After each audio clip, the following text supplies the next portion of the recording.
පටිච්චසමුප්පාදය ගැන කෙටියෙන් පැහැදිලි කරලා දෙන්න කියලා ඉල්ලීමක් තියෙනවා. පටිච්චසමුප්පාදය කෙටියෙන් පැහැදිලි කරලා දෙන්න බෑ. ඒක තමයි පරම ගම්භීර ධර්ම කාරණය. ඉතින් කරුණු කීපයක් පටිච්චසමුප්පාදය ගැන බුද්ධ දේශනා ආශ්‍රයෙන් කියලා දෙන්නම්. පටිච්චසමුප්පාදය කියන්නේ මොකක්ද?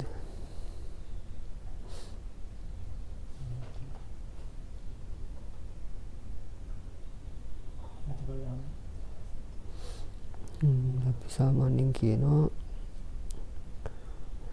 දුකේ හට ගැනීමත් දුකේ නැතිවීමත් ගැන තියෙන වැඩපිළිවෙල තමයි පටිච්චසමුප්පාදය කියන්නේ. හේතුඵල ධම. ඒක ආර්ය න්‍යායක් හැටියට තමයි බුදුරජාණන් වහන්සේ සඳහන් කරන්නේ. ආර්ය න්‍යාය හැටියට. එතකොට පටිච්චසමුප්පාදය ඉගෙන ගන්නවා නම් ඉගෙන ගන්න සුදුසුම තැන කොතනද?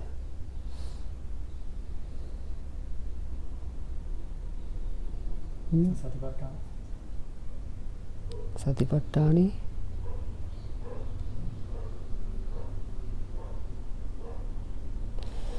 පටිච්චසමුප්පාදය ගැන අපි ධර්මයේ ඉගෙන ගද්දි මූලික බුද්ධ දේශනා ඇසුරෙන් තමයි ඉගෙන ගන්න ඕනේ. ඒතර පටිච්චසමුප්පාදය ගැන සඳහන් වෙන දේශනා තියෙනවා සංයුත්ත නිකායේ දෙවනි කොටසේ. අන්නේ පොත් වහන්සේ පරිශීලනය කිරීම තමයි පටිච්චසමුප්පාදය ගැන ඉගෙන ගන්න තියෙන හොඳම තැන. එතකොට නිවැරදි බුද්ධ වචනය ඔස්සේ ගැන දැනගන්න පුළුවන්. එතකොට වැරදි හැඟීමක් වැරදි අදහසක් මතුවෙන්නේ නැහැ. එතකොට පටිච්චසමුප්පාදය ගැන තව මොනවද ඔයාලා දන්න දේවල්?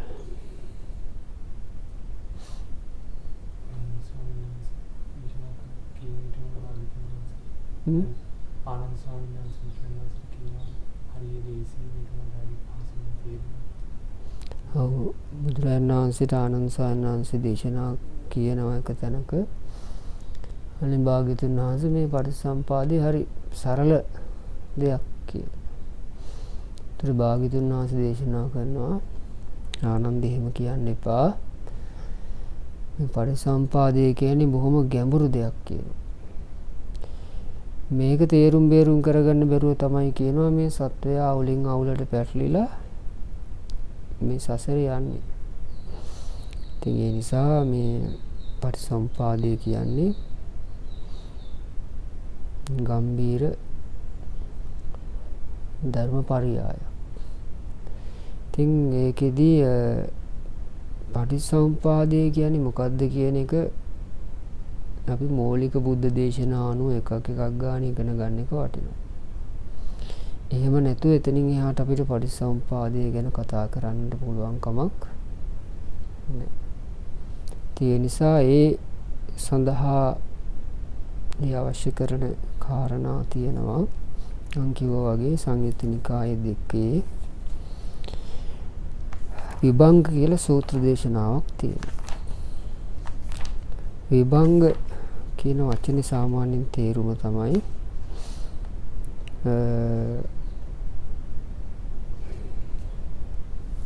මොකද්ද? බෙද බෙදා දක්වනවා. බෙදලා බලනවා වගේ අදහසක්. දැන් භාග්‍යතුන් වහන්සේ ඊට කලින් කියලා දෙනවා පටිච්චසමුප්පාදං වූ භික්ඛවේ දේසිස්සාමි මහන්නි මම ඔබට පටිච්චසමුප්පාදය ගැන කියලා දෙන්නම්. තං සුනාත සාදුකං මනසිකරෝත භාසිස්සාමි. මේ වචන හොඳට මතක තියාගන්න. හොඳට අහගන්න. තං සුනාත මනසිකරෝත. මනසින් මෙනෙහි කරන්න. මම දේශනා කරන්නම් කියනවා. ඉතින් භාග්‍යතුන් වහන්සේ කියලා දෙනවා කතමෝච භික්ඛවේ පටිච්චසමුපාදෝ මහණෙනි පටිච්චසමුපාදය යනු කුමක්ද?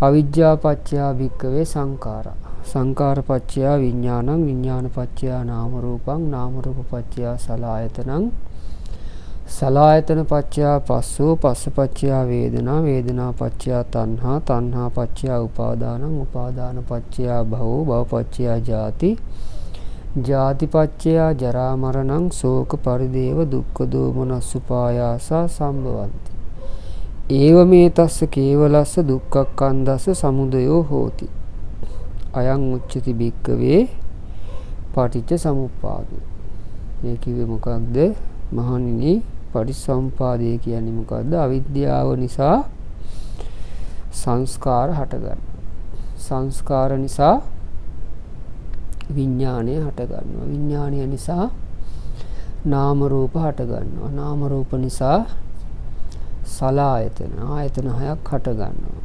සලආයතන නිසා වේදනාව හටගන්නවා විඳීම නිසා මතක නැද්ද විඳීම නිසා තණ්හාව හටගන්නවා තණ්හාව නිසා උපාදානය ඇති වෙනවා උපාදානය නිසා භවය සකස් වෙනවා භවය නිසා ඉපදෙනවා ඉපදීම නිසා මෙතන තියෙනවා ලස්සන වචන ටිකක් ජරා මරණං ශෝක පරිදේව දුක්ඛ දෝමනස්සු පායාස ජරා මේ ඉපදීම නිසා ජරාවටපත් වෙනවා වයසට යනවා මැරෙනවා ඊළඟට මේ ශෝකය ඇති වෙනවා පරිදේවය කියන්නේ මොකක්ද කණ්ඩන ස්වභාවය ඊළඟට දුක්ඛ කියන්නේ කායික දුක දෝමනස්ස මානසික දුක ඊළඟට උපායාස ඉතින් මේවා විස්තර කරන්න දැන් වෙලාවක් නෙමෙයි මේවා ඉගෙන ගන්න පුළුවන් මේ එකක් ගානේ මේ වචන ඉගෙන ගන්න ඕනේ සත්‍ය විභංග සූත්‍රයේ කියවන්න. ඒකේ තියෙනවා මේ වචන එකක් ගානේ විස්තර කරලා.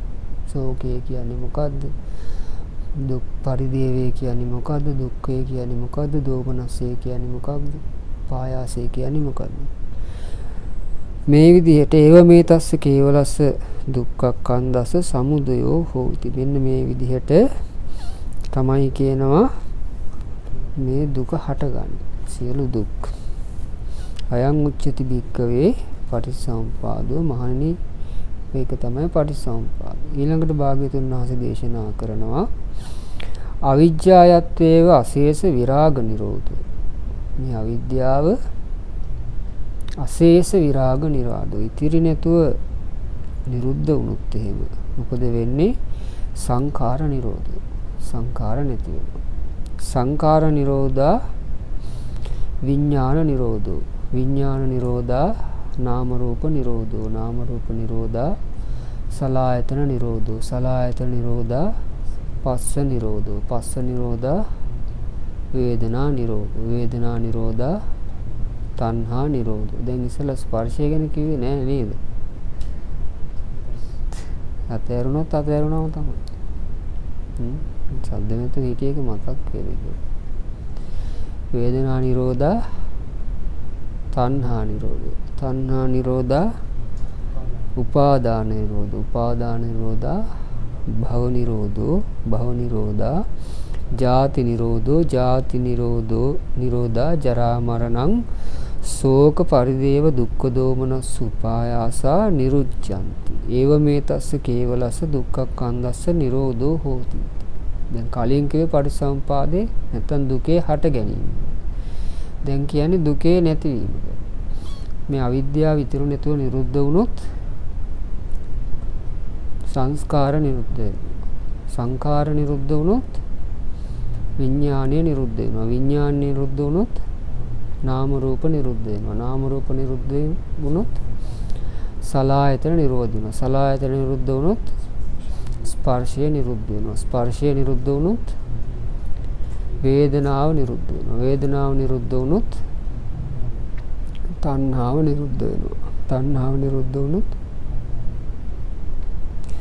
උපාදානය නිරුද්ධ වෙනවා උපාදානය නිරුද්ධ වුණොත් භවය නිරුද්ධ වෙනවා භවය නිරුද්ධ වුණොත් ඉපදීම නිරුද්ධ වෙනවා ජාති ඉපදීම නිරුද්ධ වුණොත් අර ජරා මරණ ශෝක පරිදේව දුක්ඛ දෝමනස්ස කියන සියලු දේ නිරුද්ධ වෙලා යනවා.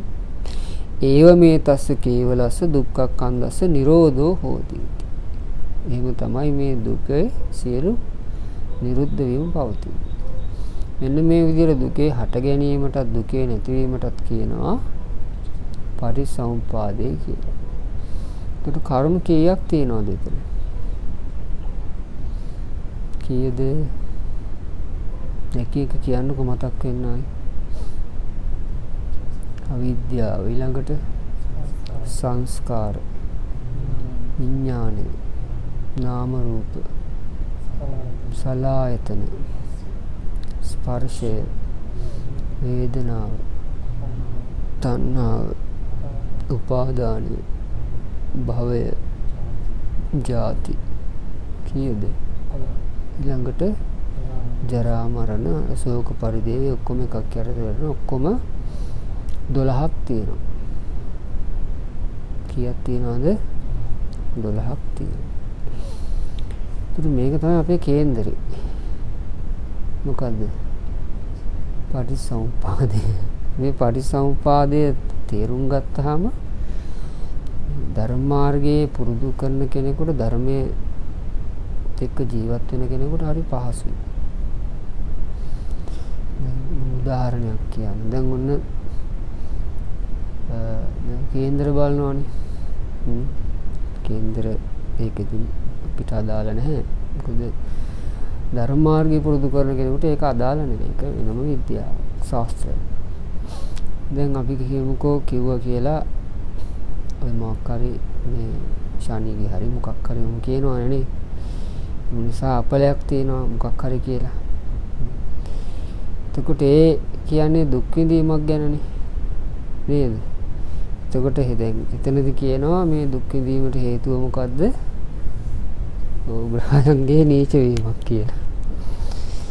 හැබැයි දැන් පටිසම්පාදය දන්න කෙනෙක් නම් මොන ග්‍රහයා නීච වෙලා මොන විදියට කිව්වත් එයා එක ගන්නෙ කොහොමද? වේදනාව ඇති වෙන්නේ මොකක් නිසාද? ස්පර්ශය නිසා. එතන තමයි යා අල්ලන්නේ හේතුඵල දහම. ඕන ඊළඟට කියනවා මේ කාලේ නම් ග්‍රහය හොඳයි. ග්‍රහය හොඳයි ඒ නිසා සුබඵල තියෙන්නේ කියනවා. දැන් දුකද සැපද? සැප. එතකොට ඒත් අපිට ගන්න තියෙන්නේ කොතනද? ස්පර්ශය. ඒකයි කිව්වේ මේක කේන්දරය කියලා. මේක හරියට ඉගෙන ගන්නවා නම් බාහිරින් මොන දුකක් සැපක් මොනවා හටගත්තත් මේකට දැම්මෙන් පස්සේ හරියටම හේතුව අපිට හොයා ගන්න පුළුවන්. දැන් අපිට වෙලා තියෙන්නේ අපි හරි හේතුව දන්නේ නැහැ. ඒ නිසා සකස් වෙන ඵලය මොකද්ද කියලා දන්නේ නැහැ. ඒක මම උදාහරණයක් හැටියට කිව්වේ. දැන් මේ කරුණු 12 අපි විස්තර වශයෙන් ඉගෙන ගන්න ඕනේ. හැබැයි ඉගෙන ගන්න ඕනේ මූලික බුද්ධ දේශනා වලට අනුව. මොකද භාග්‍යතුන් වහන්සේගේ ධර්මය. ඉතින් ඒක තමයි මේ විභංග සූත්‍රය භාග්‍යතුන් වහන්සේ දේශනා කරනවා පටිච්චසමුප්පාදං ඕ භික්ඛවේ දේසිස්සාමි මහණෙනි මම ඔබට පටිච්චසමුපාදයේ දේශනා කරනවා. විභජිස්සාමි බෙද බෙදා දක්වන්න. සංසුනාත සාදුකං මනසිකරෝත. ඒ නිසා දෙයට අහගන්න මේ මනසේ ධාරණය කරගන්න කියලා භාග්‍යතුන් වහන්සේ ඔන්න මේ එකක් ගානේ මේක විස්තර කරනවා. මුලින්ම අර පටිසම්පාදයේ ගැන කියලා දෙනවා. විද්‍යාපච්චය සංකාරං සංකාරපච්චය විඥානං ඔය ආදී වශයෙන්. ඊළඟට මේ එකක් ගානේ විස්තර කරනවා. දැන් අපි සාමාන්‍යයෙන් පටිසම්පාදයේ ගැන කතා කරන්නේ අවිද්‍යාව ඉඳලා නෙවෙයි. මෙතන විස්තර කරන්නේ ජරා මරණ වලින්. ඒකට හේතුවක් කියලා දෙන්න. ඊළඟට භාග්‍යතුන් වහන්සේ කියලා දෙනවා කතමංච භික්කවේ ජරා මරණ. මහණෙනි මේ ජරා මරණ කියලා කියන්නේ මොකක්ද? යා තේසං සත්තානං තම්හි සත්තනිකායා ජරා ජීරණතා කණ්ඩිච්ඡං පාලිච්ඡං වලිත්තචතා ආයුනෝ සංහානි ඉන්ද්‍රියානම් පරිපාකෝ අයං උච්චති ජරා. ඒ සත්වයන්ගේ ඒ සත්ව ලෝක තුල ජරා කියලා කියන්නේ මේ දිරා යෑම, කොයිසට යෑම. ජීරණතා දිරා යන ස්වභාවයක් ඇත්තේ. කණ්ඩිච්ඡං කියන්නේ දත් වැටෙනවා. ඊළඟට පාලිච්ඡං කියලා කියන්නේ කෙස් සුදු වෙනවා, පැහැෙනවා කියන්නේ. ඊළඟට වලිත්තචතා හමාදිය රැලි වැටෙනවා. ආයුනෝ සංහානි ආයුෂය ගෙවිලා යනවා.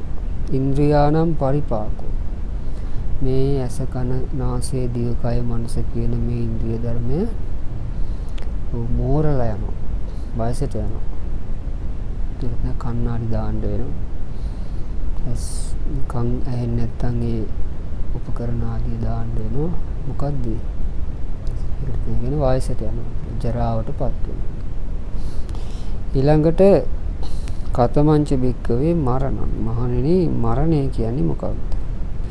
යා තේසං සත්තානං තම්මා සත්තනිකායා චුති චවනතා බෙහෙදෝ අන්තරදානං මච්චු මරණං කාලකිරියාය කන්දානම් බෙහෙදෝ කලේබරස්ස නික්කේපෝ ජීවිතින්ද්‍රියස්ස උපච්චේතු ඉදං උච්චති මරණ. මෙන් බලන්න මේක විස්තර කරනවා.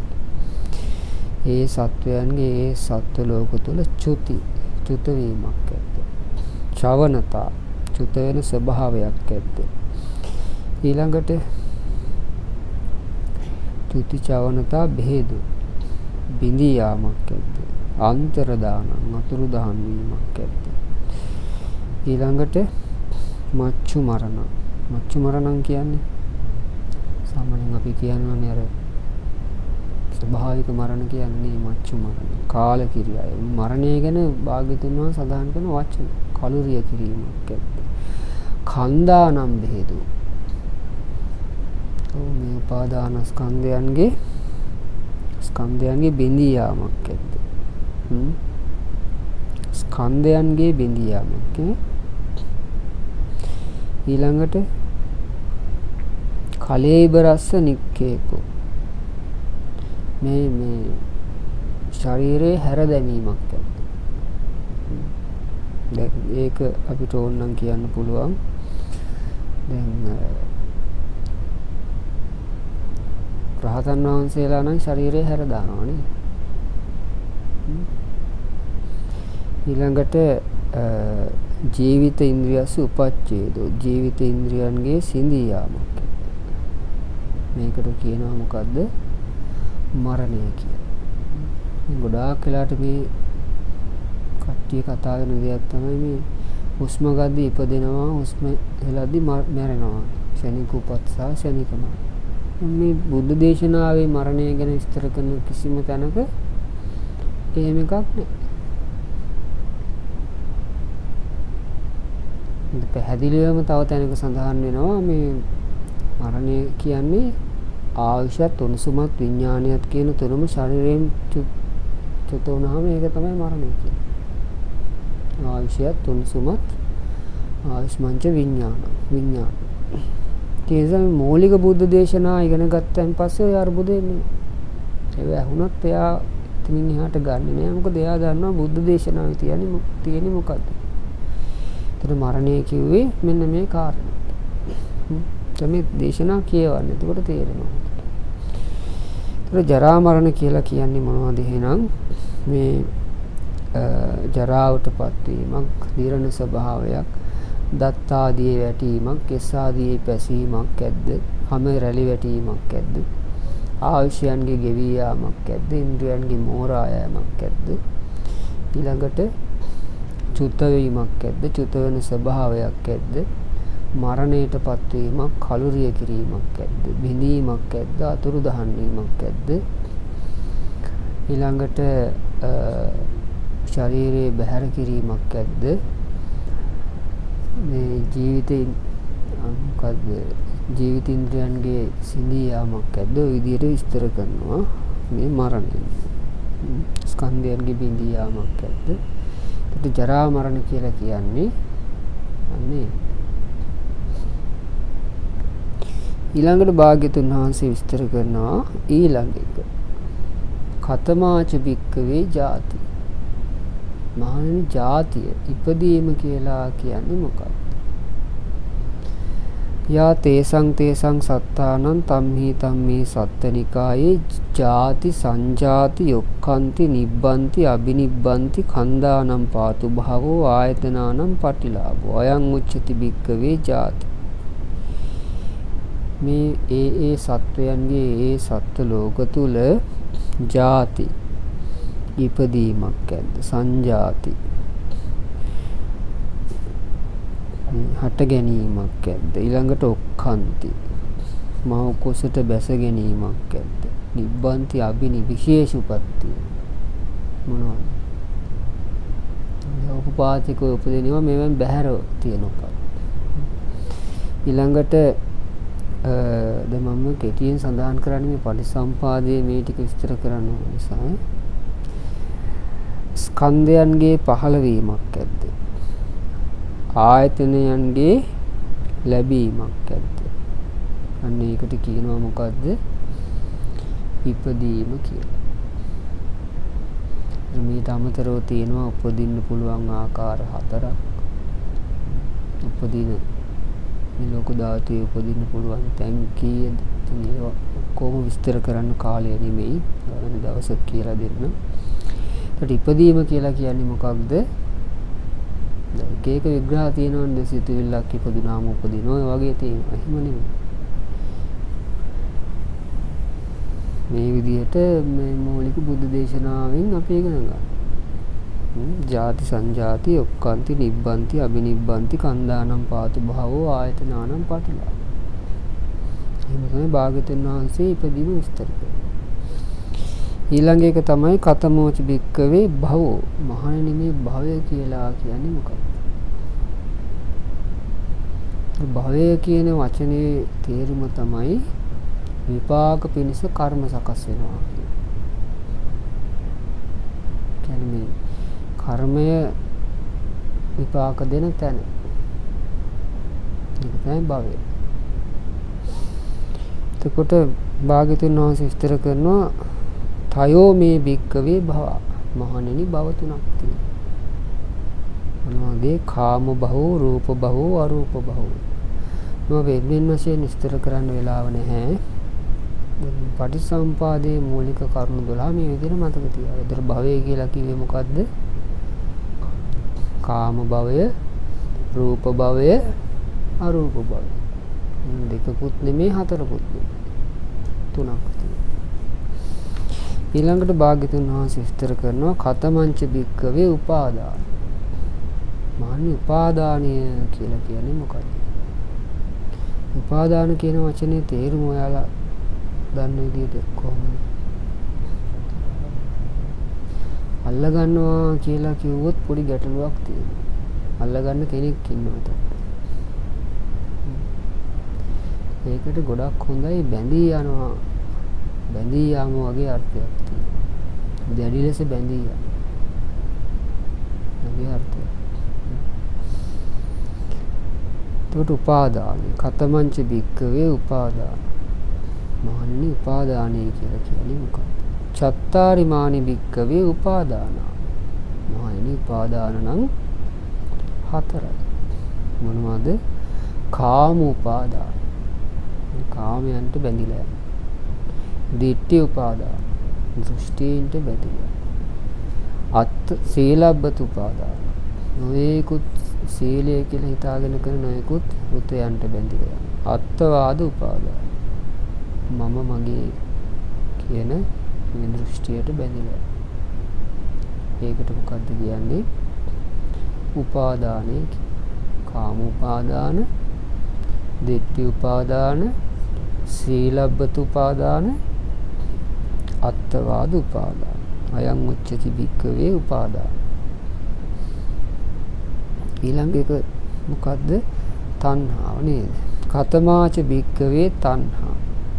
දැන් තණ්හාව කිව්වම අපි දැන් මූලික අර්ථය අපිට ඔලේ තියෙන්න ඕනේ. මේ අපි දන්නවා තණ්හාව කිව්වහම මොකද්ද? අපි කියන්නේ කාම තණ්හා, භව තණ්හා, විභව තණ්හා. මේ ධර්මයේ පුරුදු කරද්දී තියෙනවා එක ක්‍රමයක්. ඒක තමයි මේ දහම් පරයයට අදාළව ඒ ධර්මයේ මානසිකාර කරන්න ඕනේ, පුරුදු කරන්න. එහෙම නොවුනොත් ඒක අවබෝධ වෙන්නේ නැහැ. දැන් පටිච්චසමුපාදයේ මෙනෙහි කරද්දී පටිච්චසමුපාදයට අදාළ ධර්ම පරයයට අනුව ඒක මෙනෙහි කරන්න. දැන් බලන්න භාග්‍යතුන් වහන්සේ මේ පටිච්චසමුපාදයේ තුල තණ්හා විස්තර කරන්නේ කොහොමද කියලා. චෛමේ භික්ඛවේ තණ්හාකාය. මහණෙනි තණ්හාව හය ආකාරයක තණ්හාවක්. මොකක්ද ඒ?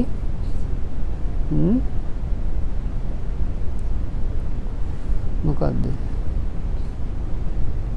රූප තණ්හා, සද්ද තණ්හා, ගන්ධ තණ්හා, රස තණ්හා, පොට්ටබ්බ තණ්හා, ධම්ම තණ්හා. අයං උච්චති භික්ඛවේ තණ්හා. මොනද රූප තණ්හාව, ඊළඟට සද්ද තණ්හා, ගන්ධ තණ්හා, රස තණ්හා, පොට්ටබ්බ තණ්හා, ධම්ම තණ්හා. මොන පරිසම්පාදයේදී තණ්හාව ගැන සිහි කරනකොට සිහි කරන්න තියෙන්නේ මේ හය ආකාර වූ තණ්හාව. ඊළඟට කතමාච භික්ඛවේ වේදනා. මහණනි වේදනාව යනු කුමක්ද? වේදනාව කවරේද? මෙතනත් වෙනස් විදිහකට තමයි අපි සිහි කරන්නේ. අපි නෙමෙයි මේ දහම් පරයය තුල කියලා දෙන්නේ භාග්‍යවතුන්. වේදනාව කොහොම අපි ටක් ගාලා කියනවා නේ සැප දුක් උපේක්ෂා කියලා. බලන්න මෙතන කියනවා චෛමේ භික්ඛවේ වේදනාකාය. මහණනි හය ආකාර වූ වේදනාවක්. චක්කු සම්පස්සජා වේදනා. ඇහි ස්පර්ශයෙන් හටගත් වේදනා. සෝත සම්පස්සජා වේදනා. කනේ ස්පර්ශයෙන් හටගත් වේදනා. ගාහන සම්පස්සජා වේදනා. නාසයේ ස්පර්ශයෙන් හටගත් වේදනා. જીවහා සම්පස්සජා වේදනා. දිවේ ස්පර්ශයෙන් හටගත් වේදනා. කාය සම්පස්සජා වේදනා. කායේ ස්පර්ශයෙන් හටගත් වේදනා. මනෝ සම්පස්සජා වේදනා. මනසේ ස්පර්ශයෙන් හටගත් වේදනා. අයං උච්චති භික්ඛවේ වේදනා. මහන්න මේක තමයි වේදනාව කියලා. දැන් මූලික අදහස තියෙන්න ඕනේ අපේ තුල වේදනාව කියන්නේ මොකක්ද කියලා. වේදනාව කියන්නේ විඳිනවා කියන අර්ථයෙන් සැප විඳිනවා, දුක් විඳිනවා, උපේක්ෂා විඳිනවා. ඒක තියෙන්න ඕනේ. මොකද මේක සිහි කරද්දී මේ පරිසම්පාදයේ සිහි කරද්දී සිහි කරන්නේ වේදනාව මේ හය ආකාර වූ වේදනාව. තේරුණාද? ඊළඟට එක තමයි ස්පර්ශය. කතමෝච භික්ඛවේ පස්සෝ. මහණනි ස්පර්ශය යනු කවරිය? චෛමේ භික්ඛවේ පස්ස ආකාර. හය ආකාර වූ ස්පර්ශය. චක්කු සම්පස්සෝ. ඇහි ස්පර්ශය. ගාහන සම්පස්සෝ. සෝත සම්පස්සෝ. කනේ ස්පර්ශය. ගාහන සම්පස්සෝ. නාසයේ ස්පර්ශය. જીවහා සම්පස්සෝ. දිවේ ස්පර්ශය. කාය සම්පස්සෝ. කායේ ස්පර්ශය. මනෝ සම්පස්සෝ. මනසේ ස්පර්ශය කියන මෙන්න මේ හය. ස්පර්ශය කියන එක ගැන දන්නවා නේද ඔයගොල්ලෝ? මොකද ස්පර්ශය කියලා කියන්නේ? තින්නං සංගති පස්සෝ. කරුණු තුනක එකතු වීම. ඇහි ස්පර්ශය නම් ඇසයි රූපයයි ඇහි විඥානය. කනේ ස්පර්ශය නම් කනයි ශබ්දයයි කනේ විඥානය. මේ විදිහට තමයි කරුණු තුනක එකතු වීමට තමයි ස්පර්ශය කියලා කියන්නේ. ඒ එකතු වීමෙන් හැදෙන දේවල් තමයි අනිත් ඒවා. ස්පර්ශය කියලා කියන්නේ කරුණු තුනක එකතු වීමට. එකතු වීමෙන් හැදෙන දේවල් වලට නෙමෙයි. දැන් ඔළුවට එන්න ඕනේ ඉතින් භාග්‍යතුන් උපමා සඳහන් කරලා තියෙනවා ස්පර්ශය ගැන. අර හැම ගාපු ගව දෙනක් වගේ. ඒකට කියන්නේ දහම් දැනුම තියෙන්න ඕනේ. සුතමේ ඥානෙ තියෙන්න ඕනේ. ඒක යථාභූත ඥානයක් බවට පත් කරගන්න නම් මූලික බුද්ධ දේශනා ආශ්‍රයෙන් සුතමේ ඥානෙ තියෙන්න ඕනේ. එතකොට ස්පර්ශයේ විදිහට ඇසේ ස්පර්ශය, කනේ ස්පර්ශය ආදී වශයෙන් මේ හය ආකාර වූ ස්පර්ශය.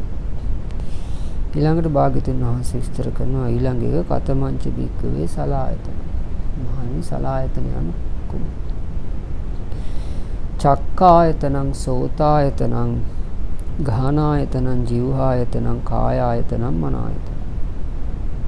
මොනවද? ඇහැ නම් වූ ආයතනේ, කන නම් වූ ආයතනේ, නාසය නම් වූ ආයතනේ, දිව නම් වූ ආයතනේ, කය නම් වූ ආයතනේ, මනස නම් වූ ආයතනේ. එතකොට පටිසම්පාදයේ තුල සලායතන සිහි කරන්නේ සලායතන නම් කොතනත් එහෙම තමයි. ඊළඟ එක නාම රූප. කතමංච භික්ඛවේ නාම රූප. දැන් මේකත් ගොඩාක් අය පටල ගන්න දෙයක්, පැටලෙන දෙයක්. ගොඩක් තැන්වල නාම රූප විස්තර කරද්දී පංච උපාදානස්කන්ධය දෙකට බෙදලා විස්තර කරන තැන් අපිට හම්බ වෙනවා. රූපේ, කයයි, නාමයේ, සිතයි ඔය වගේ තැන් හම්බ වෙනවා. ඉතින් මේවා ටිකක් ගැඹුරු කාරණා. නමුත් අර මෙතනින් අල්ලගත්තන් පස්සේ වරදින්නේ නැහැ. මොන භාග්‍යතුන් වහන්සේ නාම රූප ගැන කියලා දෙනවා. කතමංච භික්ඛවේ නාම රූපං වේදනා සංඥා චේතනා පස්සෝ මනසිකාරෝ ඉදං උච්චති නාම. නානිනි වේදනා සංඥා චේතනා ස්පර්ශේ මනසිකාර කරුණු කීයද? ඒවට කියනවා මොනවද? නාම කියලා.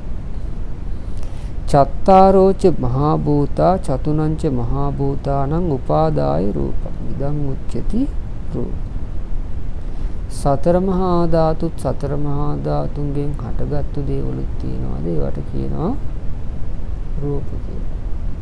ඒත් මේවට තමයි නාම රූප කියන්නේ. නාම කියන්නේ මොනවද? වේදනා සංඥා චේතනා පස්ස මනසිකාර කියන පහ. රූපය කියන්නේ සතර මහා ධාතුත් සතර මහා ධාතුන්ගෙන් හටගත්තු දේ. ඒත් නාම රූප කියන්නේ මොකද්ද කියලා අහුවොත් ඕක තමයි සිහිපත් වෙන්නේ. මේ බුද්ධ වචනේ තියෙන්නේ. ඊළඟට විඥානය. කතමංච භික්ඛවේ විඥානය. මෙතනත් විඥානය විස්තර කරන්නේ කොහොමද? චෛමේ භික්ඛවේ විඥානකාය. මහණනි විඥානය කියන්නේ මේ හය ආකාර වූ විඥානය. මොකක්ද? චක්කු විඥානං, සෝත විඥානං, ගාහන විඥානං, જીවහා විඥානං, කාය විඥානං, මනෝ විඥානං. එහෙම නැත්නම් ඇහි විඥානය, කනේ විඥානය, නාසයේ විඥානය, දිවේ විඥානය, කයේ විඥානය, මනසේ විඥානය කියන මෙන්න මේ හය ආකාර වූ විඥාන. ඊළඟට කතමංච භික්ඛවේ සංඛාර. කතමංච භික්ඛවේ සංඛාර. මහන්නේ සංස්කාරයන් කොහොමද? දැන් මෙතනත් වෙනසක් තියෙනවා. අපි සංස්කාර කියන වචනේ අපිට ධර්මයේ ගොඩාක් තැන්වල හම්බ වෙනවා නේද? මූලික අර්ථය එකක් වෙන්න පුළුවන්. නමුත් මේවා වෙන වෙනම සිහිපත් කරද්දී ඒ ආකාරයට සිහිපත් කරනවා. දැන් පංච උපාදානස්කන්ධයේදී අපි සංස්කාර කියලා සඳහන් කරන්නේ සාමාන්‍යයෙන් චේතනාවට නේද? එතන මෙතන බලන්න සංස්කාර විස්තර කරන්නේ කොහොමද? තයෝ මේ භික්ඛවේ සංඛාර. එතන තුනකට විස්තර කරනවා. පටිච්චසමුප්පාදයේ තුල සංස්කාර විස්තර කරන්නේ කොහොමද? තුනකට. කාය සංකාරෝ, වචී සංකාරෝ, චිත්ත සංකාර. මොනවද? කාය සංස්කාර, වචී සංස්කාර, චිත්ත සංස්කාර. මනෝ සංස්කාර කියන වචනේ එතන පාවිච්චි වෙලා නැහැ. චිත්ත සංස්කාර කියලා කියනවා. කාය සංස්කාර කියලා කියන්නේ ආස්වාස ප්‍රාස්වාස, වචී සංස්කාර කියලා කියන්නේ විතක්ක ਵਿਚාර, චිත්ත සංස්කාර කියලා කියන්නේ වේදනා සංඥා කියන්නේ. මේවා විස්තර කරන්න ඕනේ මීට වඩා මේ. නමුත් මේ මූලික හැඳින්වීමක් නිසා මේ කරුණු ටික කිව්වේ. එතකොට පටිසම්පාදයේ තුල සංස්කාර ගැන සිහිපත් කරද්දී සිහිපත් කරන්නේ මොනවද? ආස්වාස ප්‍රාස්වාස නම් වූ කාය සංස්කාරත්, විතක්ක ਵਿਚාර නම් වූ වචී සංස්කාරත්, වේදනා සංඥා නම් වූ චිත්ත සංස්කාරත් කියන සංස්කාර තුන. ඊළඟ එක මොකද්ද? අවිද්‍යාව. කතමාච භික්ඛවේ අවිජ්ජා. මාන්නේ අවිද්‍යාව යන කුමක්ද? යංකෝ භික්කවේ දුක්ඛේ අඤ්ඤා. මේ දුක ගැන අවබෝධයක් නැද්ද? ඊළඟට දුක්ඛ සමුදය අඤ්ඤාන. දුකේ හට ගැනීම ගැන අවබෝධයක් නැද්ද? දුක්ඛ නිරෝධේ අඤ්ඤාන. දුකේ නිරුද්ධ වීම ගැන දන්නේ නැද්ද? දුක්ඛ නිරෝධ ගාමිනී පටිපදාය අඤ්ඤාන. දුක නිරුද්ධ වීමේ ප්‍රතිපදාව ගැන යම්කිසි අවබෝධයක් නැද්ද? දැනීමක් නැද්ද? අන්න ඒකට කියනවා අවිද්‍යාව කියලා. මේ සම්බන්ධයෙන් අපිට තියෙන්න පුළුවන් ශ්‍රුතමය ඥානය. යහලා තියෙන්න පුළුවන්. දුක කියන්නේ මොකක්ද? දුකේ හට ගැනීම කියන්නේ මොකක්ද? දුකේ නිරුද්ධ වීම කියන්නේ මොකක්ද? දුක නිරුද්ධ ප්‍රතිපදාව කියන්නේ මොකක්ද? ඒක ශ්‍රුතමය ඥානයයි. තමා තුළින් දැකපු එකක් නෙවෙයි. යථාභූත ඥානයක් නෙවෙයි. ඒකයි මේ කියන්නේ අවිද්‍යාව කියලා කියන්නේ. යථා වශයෙන් මේ දුක ගැන, දුකේ හට ගැනීම ගැන, දුකේ නිරුද්ධ වීම ගැන, දුක නිරුද්ධ වන්නා වූ ප්‍රතිපදාව ගැන නොදැනුවත්කම. ඒකට කියනවා අවිද්‍යාව කියලා. ඉතින් ওই විදිහට මේ කාරණා 12 ගැන භාග්‍යතුන් වහන්සේ එකක් ගානේ විස්තර කරනවා. ඊළඟට භාග්‍යතුන් වහන්සේ අර මේකේ න්‍යාය කියලා දෙනවා. ඉතිකෝ භික්ඛවේ අවිජ්ජාපච්චය සංඛාරා සංඛාරපච්චය විඥාන. මහණනි මේ විදිහට තමයි අවිද්‍යාව නිසා සංස්කාර හටගන්නේ. සංස්කාර නිසා විඥානය හටගන්නේ. ඒ ආකාරයට කියලා දීලා ඒව මේ තස්ස කේවලස්ස දුක්ඛක්ඛන්දස්ස සමුදයෝ හෝති. මේ විදිහට තමයි සියලු දුක හටගන්නේ. ළඟට ඒකේ අනිත් පැත්ත කියලා දෙනවා. ඒකේ නිරුද්ධ වීම. අවිජ්ජායත්වේව අශේෂ විරාග නිරෝධෝ සංඛාර නිරෝධෝ සංඛාර නිරෝධා නාම රූප නිරෝධෝ. ඒ විදිහට අවිද්‍යාව ඉතුරු නැතුව නිරුද්ධ වුණොත් සංස්කාර නිරුද්ධ වෙනවා. සංස්කාර නිරුද්ධ වුණොත් නාම රූප නිරුද්ධ වෙනවා ආදී වශයෙන් ඒව මේ තස්ස කේවලස්ස දුක්ඛක්ඛන්දස්ස නිරෝධෝ හෝති. මහණනි මේ විදිහට තමයි සියලු දුකම නිරුද්ධ වෙලා යන්නේ කියලා මේ දුකේ හට ගැනීමත් නිරුද්ධ වීමත් ගැන භාග්‍යතුන් වහන්සේ දේශනා. එතකොට මේ විදිහට මේ කරුණු 12 මතක තියාගන්න. මොනවද මේ 12? අවිද්‍යාව කියන්නේ මොකක්ද? සංස්කාර කියන්නේ මොකක්ද? විඥානය කියන්නේ මොකක්ද? නාම රූප කියන්නේ මොකක්ද? සලආයතන කියන්නේ මොකක්ද? ස්පර්ශය කියන්නේ මොකක්ද? වේදනාව කියන්නේ මොකක්ද? තණ්හාව කියන්නේ මොකක්ද? භවය කියන්නේ මොකක්ද? ඊළඟට ඉපදීම ජාති කියන්නේ මොකක්ද? ජරා මරණ කියන්නේ මොකක්ද? ওই විදිහට ඒ කරුණු 12 ගැන හොඳට මතක තියාගන්න ඕනේ. සිහිපත් කරන්න ඕනේ. ඊළඟට අර මං කියවනේ දැන් භාග්‍යතුන් වහන්සේ මේ ජරා මරණ වල ඉඳන් මේක සිහි කරන්න කියලා අපිට කියලා දෙන්න කියලා. ඒකට හේතුව මොකද්ද කියන එකත් අපි විමසලා බැලුවොත් එහෙම මේ භාග්‍යතුන් වහන්සේ අපිට හැමතිස්සෙම කියලා දෙන දෙයක් තමයි ප්‍රකට දෙයින් පුරුදු කරන්නේ. ප්‍රකට දෙයින් අල්ලන්න, දන්නා දෙයින් නොදන්නා දේ කරා යන්න. දැන් සතර සතිපට්ඨානය තුළ ඉස්සරළම දාලා තියෙන්නේ කායानुපස්සනාව. මේ කාය අපිට ප්‍රකට. පංච උපාදානස්කන්ධය ගත්තත් රූපය ඉස්සෙල්ලා දාලා තියෙනවා. රූපය අපිට අනිත්‍යවට වඩා ප්‍රකට නිසා. ඉතින් ඒ වගේ තමයි දැන් මේ අවිද්‍යා පත්‍ය සංඛාරා කියලා මේක පටන් ගත්තට අපිට මේකේ ප්‍රකටම දේ මොකද්ද? ජරා මරණ. අන්න එතන ඉඳලා තමයි මේක සිහිපත් කරන්නට කියලා භාග්‍යතුන් වහන්සේ කියලා දෙනවා. ඉතින් ඒ ගැන මේ පොඩි දේශනාවක් තියෙනවා. මේ පුබ්බේව මේ භික්කවේ සම්බාධු අනබි සම්බුද්දස්ස බෝධිසත්ත්වස්සේව සතෝ වේතදෝස. මේ සම්මා සම්බුද්ධත්වයට පත් වෙන්න කලින් අපේ බෝධිසත්වයන් වහන්සේ මේකෙම තියෙන මේ ගෞතම කියන සූත්‍රය. උන්වහන්සේට හිතුණා කියනවා මෙහෙම කිච්ඡං වතායන් ලෝකෝ ආපන්න. ඕ මේ සත්වයා දුකටපත් වෙලා. ජායති ච ඉපදින ජීයති ච. දිරලා යනවා, මීයතිච මැරෙනවා, චවතිච චුත වෙනවා, උප්පච්චිත ආයමත් උපදිනවා. අතච පනිමස්ස දුක්ඛස්ස නිස්සරණං නප්පජානාති ජරා මරණස්ස. අනේ ඒ වුණාට මේ දුකෙන් නිදහස් වීමක් ගැන නම් මේ සත්‍යය දන්නේ නැහැ. කුදස්සු නාම ඉමස්ස දුක්ඛස්ස නිස්සරණං පඤ්ඤායිස්ස ජරා මරණස්ස. ඒ නිසා මේ දුකේ නිදහස් වීම කියන්නේ මොකක්ද කියලා මේ උන්වහන්සේ නුවණින් කල්පනා කරා. කොහෙදද? බෝධි මූලයේ සම්බුද්ධත්වයට පත් වෙන වීමට කලින්. තස්සමයිහම් භික්කවේ තද හෝසි. මහණෙනි එතකොට මට මෙන්න මේ විදියට හිතුණා කියන. අවබෝධ වුණා කියන. කිම්මිනුකෝ සති ජරා මරණං හෝති. මේ ජරා මරණ කියලා දෙයක් තියෙනවා. මේ ජරා මරණ හටගන්නේ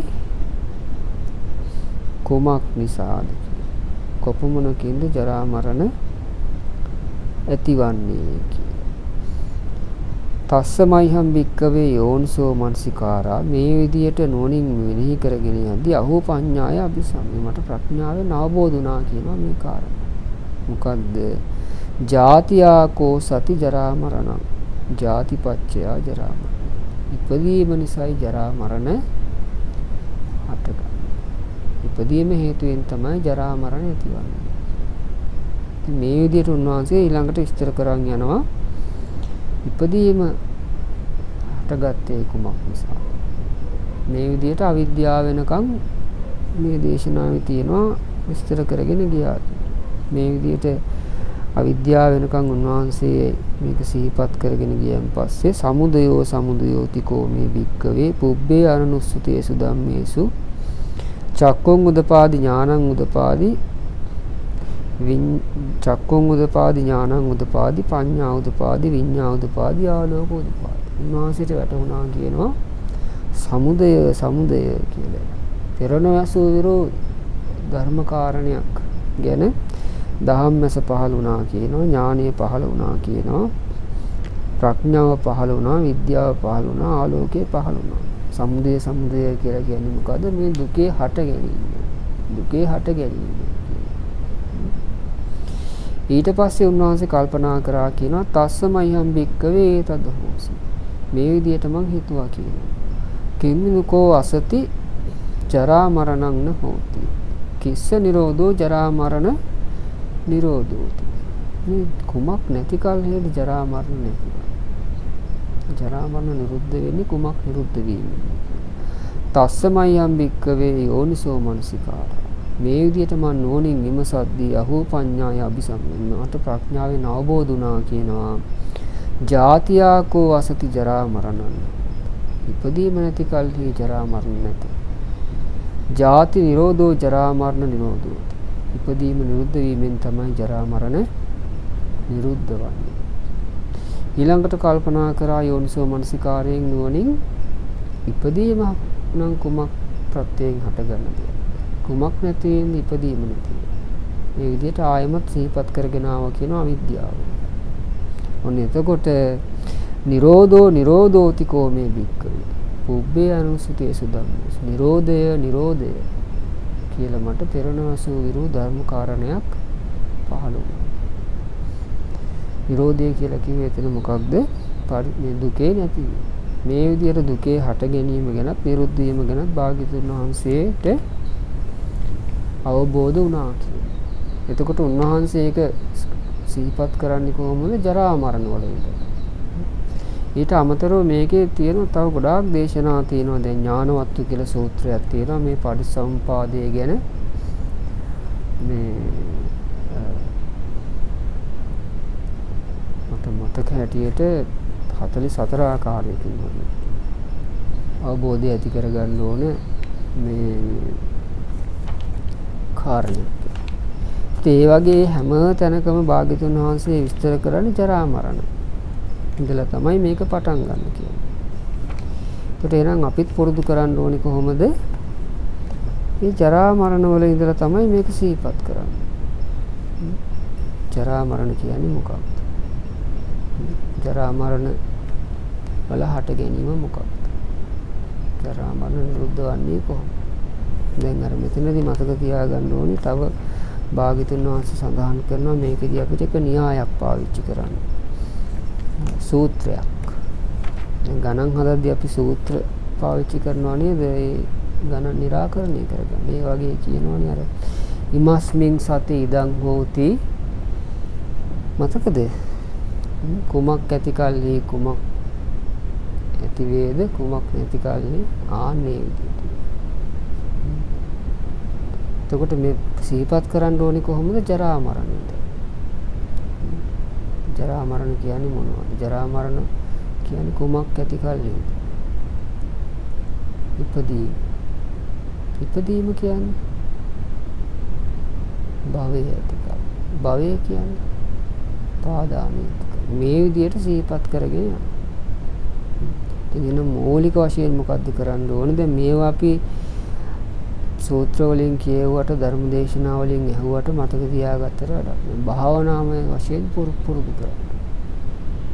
ඒක පුළුවන් තමන්ගේ ජීවිතයට එන යම් කාරණා තුලදී පටිසම්පාදයට බහා බලන්න පුළුවන්. මොකද විදීමක් නම් පටිසම්පාදයට දාලා බලන්න පුළුවන්. විදීමේ හට ගැනීම මොකද්ද? නිරුද්ධ වීම මොකද්ද? ඊට අමතරව මේක භාවනාවක් හැටියට පුරුදු කරන්න. කොහොමද පුරුදු කරන්න තියෙන්නේ? අර ජරා මරණ වල ඉඳලා අවිද්‍යාව වෙනකන් කල්පනා කරනවා. දුකේ හට ගැනීම. ඊළඟට ආයමත් ජරා මරණ වල ඉඳලා අවිද්‍යාව වෙනකන් කල්පනා කරනවා දුකේ නැතිවීම. මේ විදිහට දුකේ හට ගැනීමත් නැතිවීමත් නුවණින් විමසන්න. කල්පනා කරන්න. භාවනාවක් හැටියට පුරුදු කරන්න. ඉතින් මේ දීර්ඝ වශයෙන් විස්තර කරන්න ඕනේ මාතෘකාවක් තමයි මගෙන් මේ කෙටියෙන් කියලා දෙන්න කියලා ඇහුවේ. ඉතින් මේ කාරණා ටික කෙටියෙන් කියලා දුන්නේ. ඉදිරියේදී පටිසම්පාදය ගැන තව කියලා දෙන්නම්. එහෙනම් මේ සංයුත්ත නිකායේ දෙවනි පොත් වහන්සේ ගෞරවයෙන් පරිහරණය කරා. දැන් මේ විභංග සූත්‍රය ගැන කියලා දුන්නා. පටිසම්පාද සූත්‍රය ගැන කියලා දුන්නා. ගෝතම සූත්‍රය ගැන. ඉතින් මේවා කියවා. එතකොට හොඳට තමුන්ට පටිසම්පාදය ගැන අවබෝධයක් ඇති වෙනවා. එතකොට මේ කියපු කාරණා ටික හොඳට නැවත නැවත මෙනෙහි කරන්න. මෙනෙහි කළා මේ පටිසම්පාදය තේරුම් අරගෙන මේක අවබෝධ කරගෙන මේ දුකෙන් නිදහස් වෙන්න